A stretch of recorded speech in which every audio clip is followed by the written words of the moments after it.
আসসালামু আলাইকুম বন্ধুরা, আপনারা সবাই কেমন আছেন? আশা করি আপনারা সবাই ভালো আছেন। আপনাদের দোয়ায় আলহামদুলিল্লাহ আমিও ভালো আছি।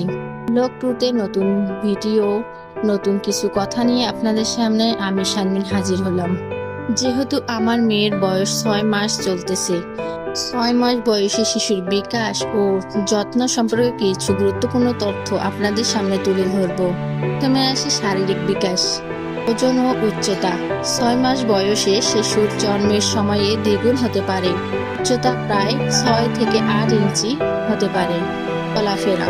এ সময় শিশুরা সাধারণত পেটের ওপর ভর দিয়ে নিজের দিকে টানতে এবং গড়িয়ে যেতে শুরু করে। কিছু শিশু হামাগুড়ি দেওয়ার চেষ্টা করতে পারে। দাঁত।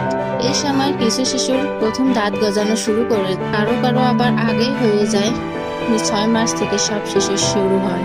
মানসিক ও সামাজিক বিকাশ। 1. প্রতিক্রিয়া। শিশু এখন তার নাম ডাকলে সাড়া দেয়।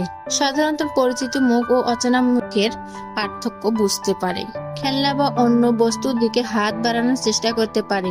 মায়ের দুধ বা ফর্মুলা এখনো প্রধান খাদ্য হলেও কঠিন খাবার শুরু করা যেতে পারে, যেমন ভাত, আলু, কলা, গাজর, মিষ্টি কুমড়ার পিউরি দিতে পারেন। আমিও আমার বেবিকে এসব দেই। 6 মাসের পর থেকে শিশুকে আপনি একটু একটু করে পানি দিতে পারেন। 6 মাসের শিশু প্রতিদিন 14 থেকে 15 ঘন্টা ঘুমায়। এর মধ্যে রাতে ঘুম 9 থেকে 11 ঘন্টা এবং দিনের ঘুম 2 থেকে 3 বার। এই ছিল আজকের ব্লগ 2 নিয়ে আলোচনা। আশা করি আপনাদের সবার অনেক ভালো লাগবে। আজকের মতো এখানেই শেষ করতেছি। পরবর্তী নতুন কোনো ভিডিও নিয়ে আপনাদের সামনে হাজির হব। ততক্ষণ আপনারা সুস্থ থাকবেন, ভালো থাকবেন। আল্লাহ হাফেজ।